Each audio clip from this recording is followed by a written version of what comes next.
Amigos, ¿qué tal? Bienvenidos a Cambio de Agujas. Hoy con nosotros se sube una nueva maquinista. ¿Qué tal? Bienvenida a nuestro programa. Hola Cristina, muchas gracias por invitarme a tu programa.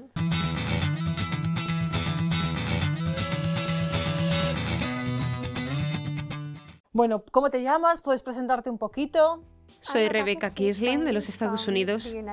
Soy abogada y soy presidenta y fundadora de Save the One, Salva Uno, que tiene una red global provida de más de 1000 como yo que fueron concebidos por una violación y madres que se quedaron embarazadas por una violación, así como cientos a quienes los médicos aconsejaron abortar. Así que a través de nuestras historias personales nos especializamos en defender todos los así llamados casos difíciles. Has comentado que has sido concebida por una violación. ¿Cuándo lo supiste? A los 18 años descubrí que fui concebida cuando mi madre biológica fue secuestrada a punta de cuchillo por un violador en serie. Y claro, escuchar esto fue duro. ¿Cómo supiste de ello? Primero recibí información del tribunal, con todo tipo de detalles sobre mi madre biológica, pero lo único que decía sobre mi padre biológico era que él era caucásico y de constitución grande. Y claro, yo pensé, suena como una descripción de la policía. Y después la conocí a ella cuando tenía 19 años, y es cuando ella me puso al tanto de todos los horribles detalles. ¿Cómo cambió tu vida cuando descubriste quién era tu padre?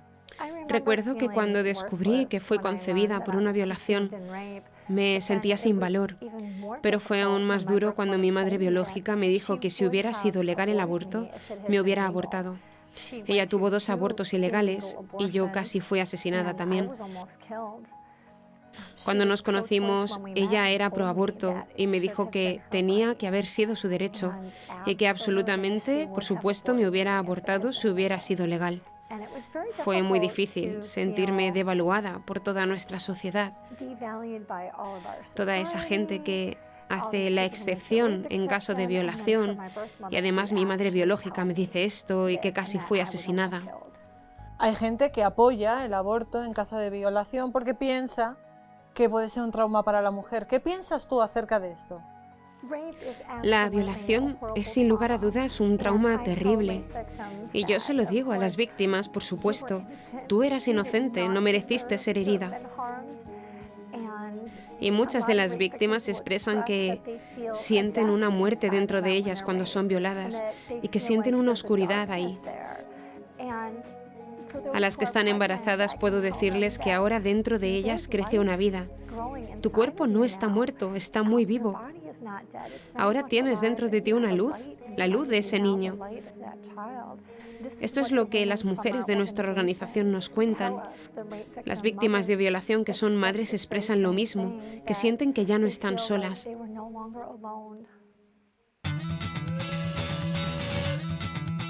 Vale, una cosa es descubrir cómo fue tu pasado, de dónde vienes, y otra cosa es convertirte en una líder provida y encima a nivel internacional. ¿Por qué empiezas este camino? ¿Por qué empiezas a dar este testimonio? Durante muchos años luché con preguntas trascendentales a nivel del mundo, del tipo ¿quién soy? ¿Por qué estoy aquí? ¿Cuál es mi valor, identidad y finalidad? Crecí en un hogar judío secular. Hice 5 años de escuela hebrea, 3 veces a la semana. Hice el Bat Mitzvah, pero en nuestro hogar Dios era irrelevante.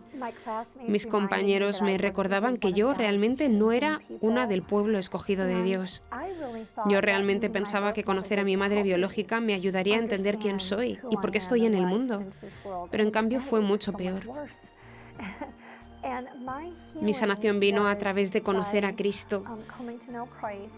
Entré en la Iglesia Católica cuando estudiaba en la Facultad de Derecho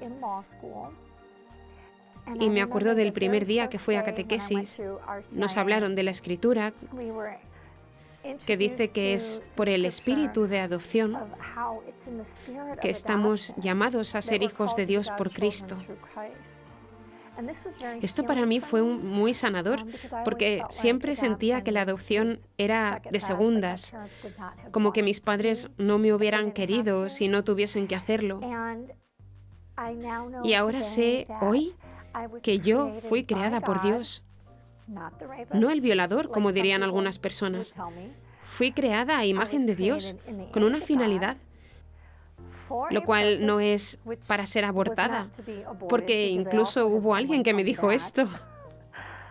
Me creó para bien y no para mal, y sé que mi vida se salvó con un propósito, no para que yo viviera mi vida egoístamente, sino para poder ir y salvar a otros, y para llevar la salvación a otros y la sanación a otros. Empecé a hablar y realmente después de hacerme parte de la vid, porque por ejemplo en la Escritura dice, yo soy la vid, vosotros los sarmientos, el que permanece en mí y yo en él, ese da fruto abundante. Y aunque yo ya con 18 años quería compartir mi historia, aunque tuve algunas pequeñas oportunidades, la puerta no se abrió y no empecé a dar fruto hasta que yo fui parte de esa vid. Luego se presentaron muchas oportunidades y me encanta el poder hablar internacionalmente y ayudar a cambiar las cosas en el mundo. Eres la fundadora de Save the One. ¿Por qué el uno? ¿Por qué lo comenzaste? Pues el nombre Save the One, salva a uno, viene de la parábola de la oveja perdida, donde Jesús dijo, cuidado con despreciar a uno de estos pequeños. Qué cosa más extraña decir esto, ¿no? ¿Quién despreciaría a un pequeño? Pero mi grupo de personas somos despreciados. Nos llaman cosas como semilla del demonio, semilla malvada, recordatorio horrible, niño de violador. Somos sistemáticamente como blanco de tiro a matar en las legislaciones de todo el mundo. Niños con necesidades especiales, con síndrome de Down, niños con anomalías fetales, son despreciados y les dicen que son incompatibles con la vida. Entonces, en el corazón de Dios es que, por supuesto, no se desprecia a estos niños. Él dice, porque os digo que sus ángeles están viendo siempre en los cielos el rostro de mi Padre Celestial. Y después cuenta la parábola de la oveja perdida, cómo el buen pastor deja a las 99 para salvar a una, y explica el punto de la parábola cuando dice, igualmente no es voluntad de vuestro Padre que está en el cielo que se pierda ni uno de estos pequeños. Y tampoco debemos nosotros. Está hablando de los pequeños que están en peligro de que los maten. En el corazón de Dios está el que todos se salven. Pero cuando estás dispuesto, cuando permites excepciones por violación, estás básicamente participando en el sacrificio de niños. Estás diciendo, estoy dispuesto a sacrificar al pequeño que es despreciado. Y esto es completamente contrario al corazón de Dios. Fuiste adoptada por una familia judía, pero a los 23 años te conviertes al catolicismo. ¿Cómo es o cómo se da tu primer encuentro con el Señor? Tengo un corazón para la evangelización, porque hay gente pues, que me miraban y me veían en su campo de misión como alguien que había sido judía. Lo que veo es que hay mucha gente dentro de la Iglesia Católica que se hacen muy evangelizadores cuando conocen a alguien que es, por ejemplo, luterano, que quizás dejó la Iglesia Católica, pero van a una misa litúrgica. Es algo así un poco como evangelización perezosa, porque es muy fácil compartir tu fe cuando todo lo que tienes que hacer es explicar los sacramentos y explicar la Eucaristía, etcétera. Pero muchas veces es mucho más difícil empezar desde un no creyente cualquiera, con un no creyente, ¿no? ¿Sabes? Es que alguien judío o hindú o musulmán o lo que sea,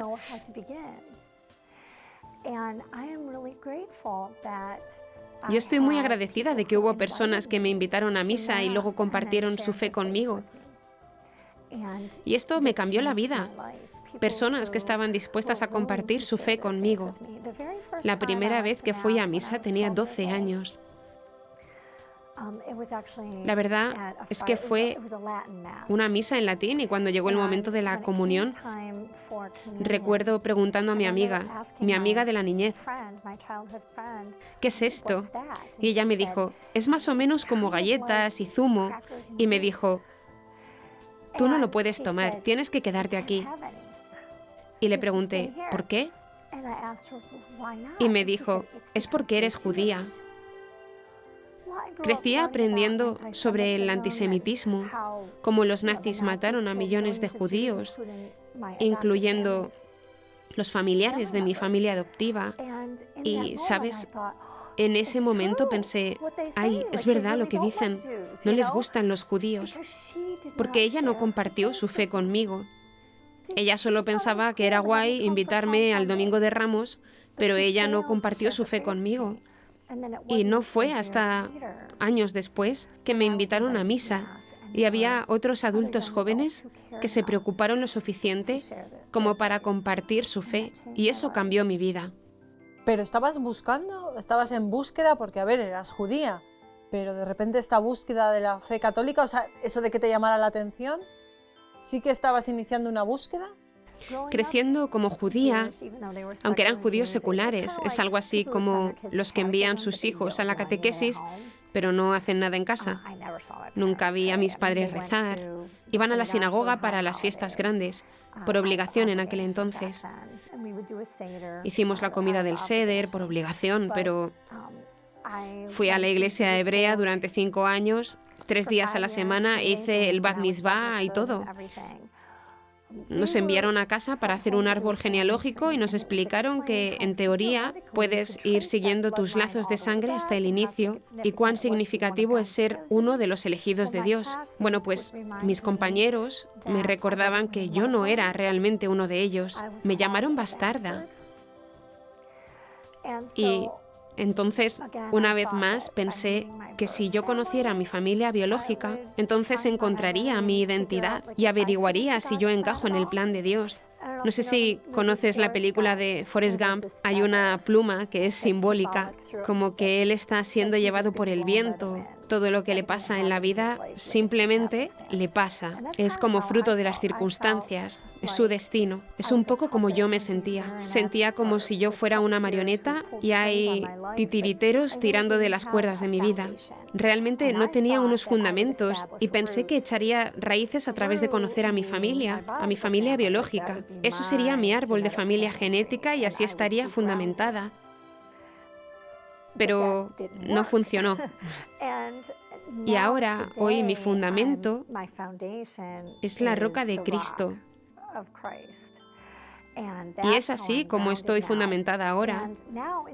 Y ahora, el árbol de la vida, en vez de ser doloroso para mí, porque, ¿sabes? San Pablo escribió que somos injertados en ese árbol familiar. Y no tengo que sentirme como rechazada por judíos que no me aceptaron. Ahora puedo abrazar ser judía porque todos somos injertados. Todos nos hacemos los elegidos de Dios por ser injertados en este árbol familiar.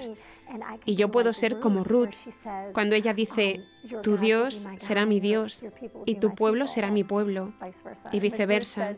Cuando Ruth dice, tu pueblo será mi pueblo y tu Dios será mi Dios. Es como me siento hoy, así que ahora mi fe tiene más que ver con poder abrazar esta herencia judía en vez de querer apartarlos a un lado y empezar de nuevo. ¿Tener esta relación con Dios te ha ayudado a curarte, entre comillas, a sanar tus heridas? ¿Ha servido esta relación con el Señor para que tú estés mejor con tu pasado? El punto de vista del mundo secular diría que tú eres un accidente de la evolución. Te sugieren la supervivencia del más apto, que la vida es lo que haces de ella. Esto no ayuda mucho. Algunos dicen, el poder de superación está dentro de ti. O pues, si el poder está dentro de ti, Dios mío, socórreme. Porque yo no podía superar la dolorosa realidad de mi vida. Ahora sé que fue realmente la Escritura lo que me trajo la sanación. Cuando dice, si mi padre y mi madre me abandonan, el Señor me recogerá. Dios es padre para los huérfanos en su morada santa. La historia de Ezequiel, que es realmente una alegoría del amor de Dios por Israel. Tienes este niño que es de media raza, quizá fue concebido por violación. Su madre era hitita y su padre amorreo. el día que tú naciste fuiste despreciado. De nuevo esta palabra, un bebé despreciado. Y dice, te vi yaciendo en el campo con el cordón umbilical sin cortar, lo cual significa que ese bebé habría muerto desangrado, y el Señor dice, nadie se apiadó de ti. Yo te vi y te dije, sigue viviendo. Este es el corazón de Dios, el más abandonado. La Biblia no pasa esto por alto y dice, oh, si has sido abusado de pequeño, si has sido abandonado por tus padres, si tus padres intentaron matarte, no es gran cosa, la vida es lo que es, no hace como si no sucedió nada. La Biblia en realidad habla de ello, lo cual realmente significó mucho para mí el leer estas palabras. Dios reconoce esta cosa tan horrible, pero dice, yo nunca te abandonaré, yo nunca te dejaré, yo tengo planes especiales para tu vida, yo te he tejido en el seno materno, yo tengo un plan para tu vida, para el bien y no para el mal. Esto en su totalidad ha sido mi sanación. Cuando fui llamada a regresar a Cristo a través de la Iglesia Católica, cuando estudiaba en la Facultad de Derecho, ya no solo fue que superaba lo que me habían hecho y lo que había descubierto, sino que ahora se trataba de enfrentarme con mi propio pecado. Todas las cosas que yo había hecho para intentar ser amada, buscando el sentirme bien. Mi vida era un desastre y me acuerdo del primer día en misa que cantaron la canción Amazing Grace y me derrumbé y eché a llorar porque realmente era consciente. La primera vez que escuché de Cristo tenía 15 años y creí, pero no tenía un buen fundamento. Para ello no hice catequesis, que es donde aprendes los fundamentos de la fe. Sabía lo que necesitas saber, era consciente. Pero darme cuenta de que Dios había salvado a una desgraciada como yo era curativo, porque me encontraba luchando con mis propios errores, mis pecados. Me había dañado a mí misma, había herido a Dios, había herido a los demás y necesitaba ser sanada en eso. ¿Quién es Rebeca para Cristo? Para Jesús, yo soy uno de los pequeños. Soy la más pequeña de ellos. Y yo soy la oveja perdida que Él ha rescatado.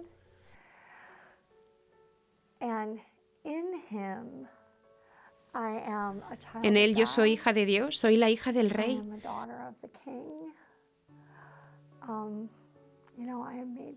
Estoy hecha pura e impecable para Él. Soy su obra. Estoy llamada a hacer su obra. Soy sus manos, soy sus pies.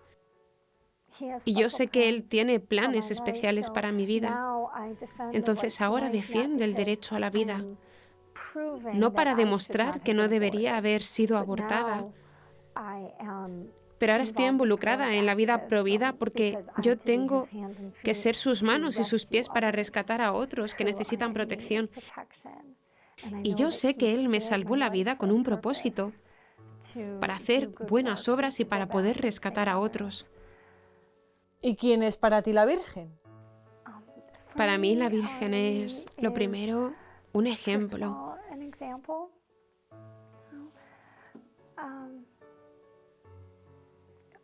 Especialmente desde el punto de vista provida.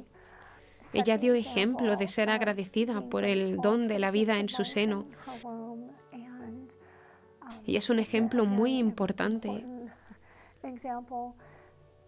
Yo creo que ella sabe lo que es. Por supuesto, no fue violada, pero ella comprende lo que supone para las madres que son víctimas de violación. Las madres de nuestra organización, el ser despreciadas porque ella eligió la vida, porque hay gente que veo en nuestra organización que no son tenidas en cuenta, porque fue tu decisión.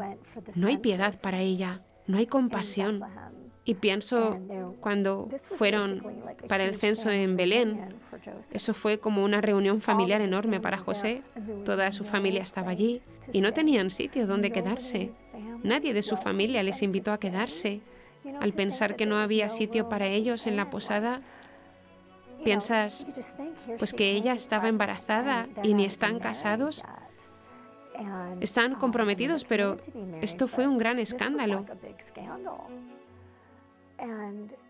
Lo que ella sufrió fue increíble y fue un ejemplo enorme de fe, de aceptar el don de la vida.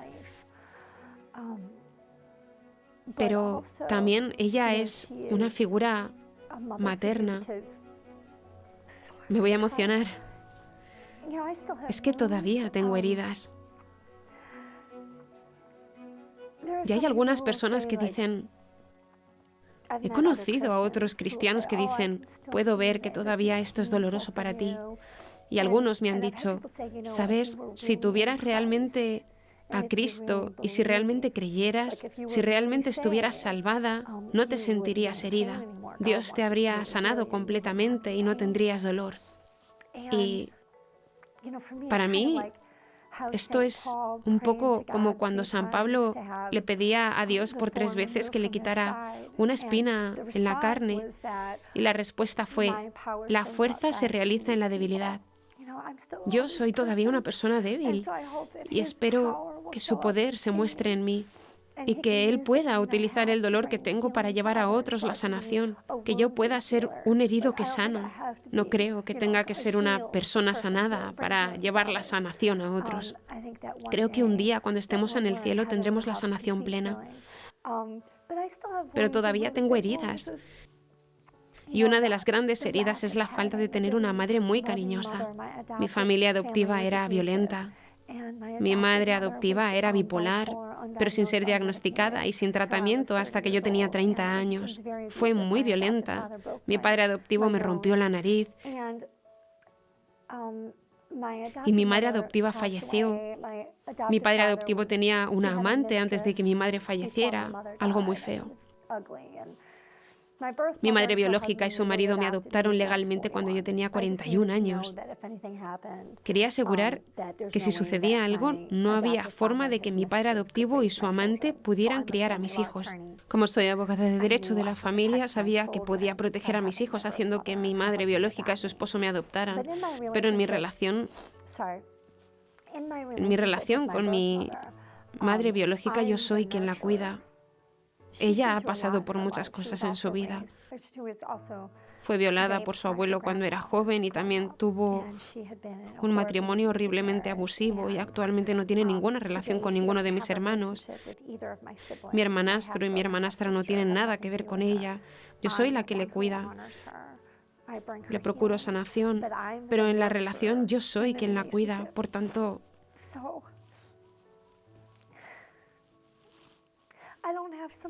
no tengo a nadie que me cuide a mí, así que el tener a la Virgen, es ella la que me cuida.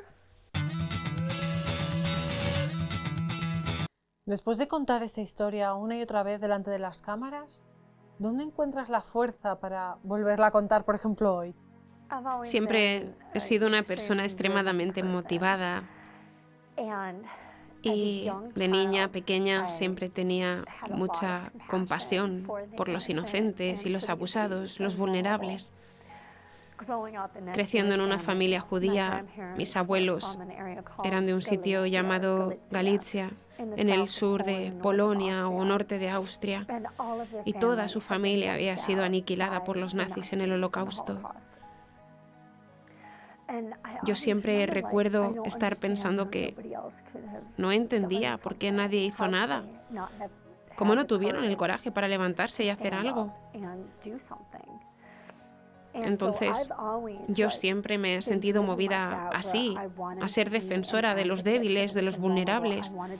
He querido ser abogada desde los 10 años. Y recuerdo viendo una película donde el abogado era el héroe de la película y abogó por los débiles y los vulnerables y pensaba, esto es lo que quiero hacer. Y hoy Dios me ha dado la oportunidad de hacerlo.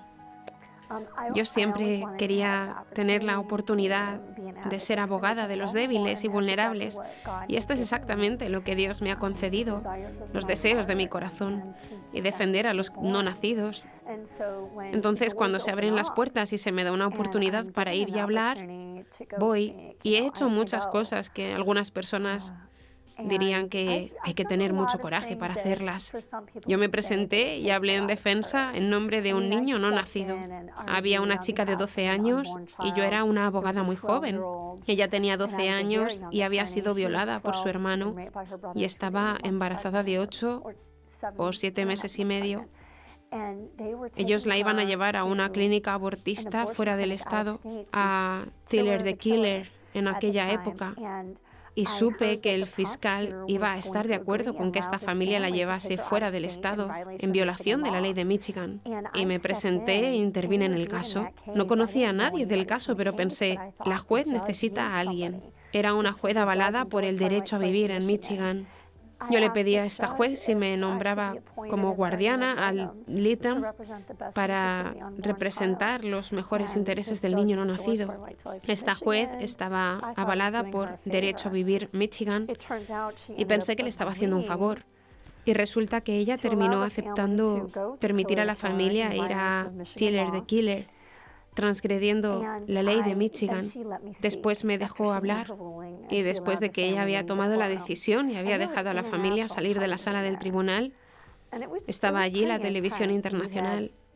Fue bastante intenso. Había allí abogados ACLU, abogados totalmente pro aborto, y sé que fue necesario mucho coraje para hacer lo que hice como joven abogada. Ahora miro atrás y digo, wow, no puedo creer que hice aquello.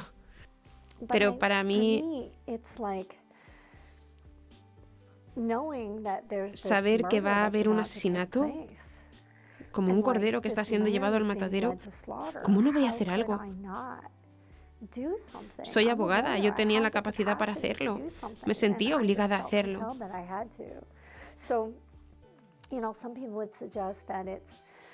Algunos piensan que es coraje, valentía, quizá un poco loca, sí. Pero supongo que en muchas cosas no tengo miedo, pero otras veces todavía tengo miedo. Y he oído decir que el coraje no es la ausencia del miedo, sino la voluntad de hacer lo correcto a pesar de tener miedo. Y una y otra vez en las Escrituras se nos dice, no tengáis miedo, porque yo estoy con vosotros.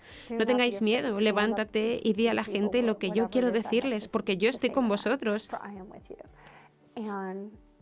Y siempre he sabido que Dios está conmigo.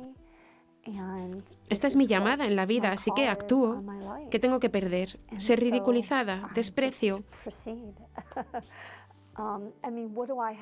Gente insultándome, burlándose de mí. No me importa.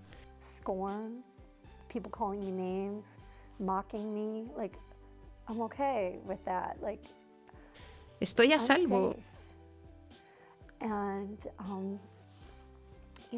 Sinceramente, daría mi vida por esta causa si tuviera que hacerlo, pero ¿quién en el movimiento pro vida no es martirizado?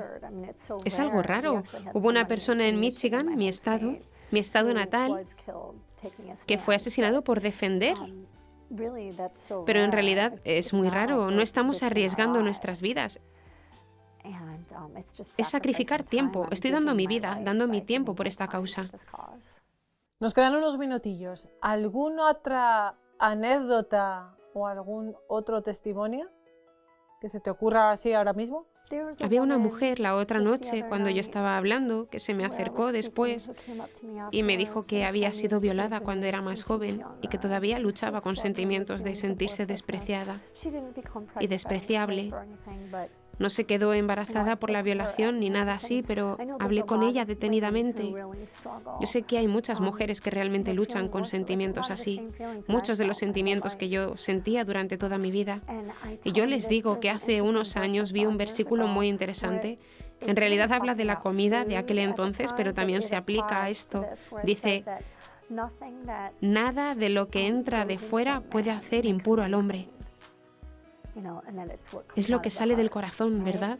Y todo lo que yo he leído de los sentimientos de las víctimas de una violación, lo que las mujeres mismas han compartido conmigo, muchas de las víctimas de una violación se sienten impuras por lo que entró en ellas y se sienten sucias y necesitan saber que esto no les hace impuras. Es lo que sale del corazón. Necesitan escuchar, necesitan que se les recuerde. Sabes, tú no eres impuro. Dios te ama y Él te ve dentro y Él te ve entero. Rebeca, muchísimas gracias. Muchísimas gracias, Cristina, por invitarme.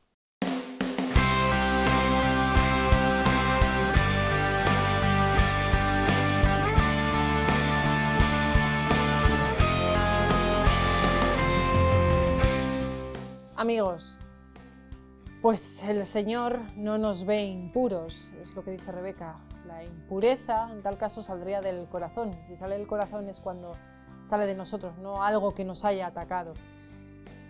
Todo se cura con el Señor, todo lo cura el Señor. Por ello es misericordioso. Gracias por estar ahí hoy con nosotros.